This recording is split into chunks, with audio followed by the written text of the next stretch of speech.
James Waters of the Revolutionary Communist Group in London. You said that the detention centers for immigrants are run by private companies. Is it true?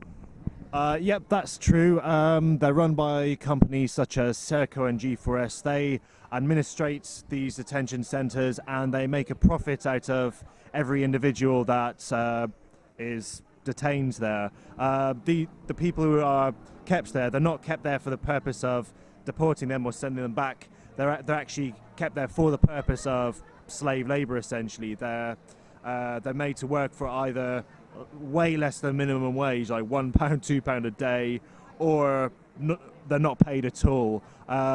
So these companies, they actually profiteer from each person that's put in them, and they keep them in really squalid conditions. They're put in cells with no windows and very little oxygen. They actually have like a little tube or something that emits oxygen into the cells, but not enough. Who are the people in the detention centers?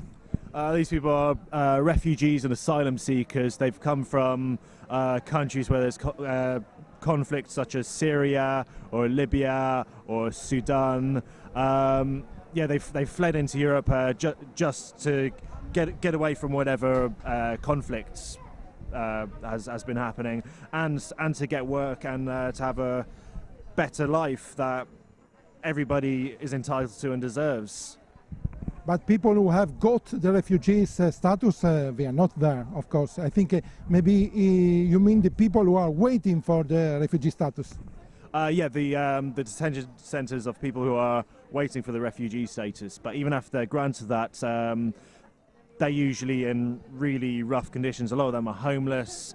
A lot of them are basically working for less than minimum wage, or they might even, a lot of them have degrees. They're educated people, but because their degree isn't considered valid in this country, they're forced into working for supermarkets and construction, things like that, where they're paying minimum wage, and yes, they are exploited. Are prisons too run by private companies?